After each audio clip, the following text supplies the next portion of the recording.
मृत्यू हा मानवी जीवनातला सर्वात अनाकलनीय आणि अटळ असा भाग आहे। मृत्यू ही नैसर्गिक घटना आहे आणि म्हणूनच धर्मशास्त्र न्यायालयामध्ये याबाबत काही नियम आहेत। गाझियाबादमधल्या एका दाम्पत्याला पोटच्या मुलाच्या इच्छामरणाची मागणी करण्यासाठी न्यायालयात आर्त हाक द्यावी लागली आणि या मागणीला न्याय देत भारतीय सर्वोच्च न्यायालयानं नुकताच एक ऐतिहासिक निर्णय घेतलाय। भारतात इच्छा मृत्यूला परवानगी देणारी ही पहिलीच घटना ठरली आहे। 32 वर्षांच्या गाझियाबादमधल्या तरुणाला निष्क्रिय इच्छामरणाची सर्वोच्च न्यायालयानं परवानगी दिली।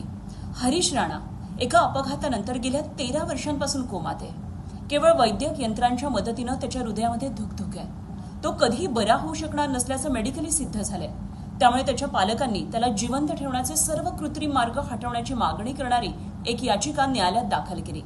अनेक वर्षांचे प्रयत्न झाले आणि या प्रयत्नानंतर अखेर न्यायालयानं देशात पहिल्यांदाच पॅसिव्ह युथेनेशिया म्हणजेच निष्क्रिय इच्छा मृत्यूला मंजुरी दिली आहे। याआधी इच्छा मृत्यूची मागणी करणारी अनेक प्रकरणं आली होती, मात्र संविधानाचं कारण देत न्यायालयानं इच्छा मृत्यूची मागणी नाकारलेली होती।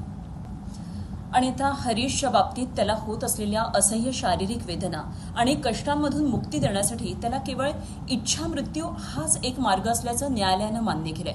त्यामुळे हरीशला आता हळूहळू जीवनावश्यक औषधं बंद करून मशीन सपोर्ट काढून त्याला सन्मानानं मृत्यूला जवळ करता येणार आहे। आणि भारतीय न्याय क्षेत्रात या निर्णयामुळे या संबंधित आता कायद्यामध्ये नेमके काय बदल होतात हे आपल्याला पाहायचंय।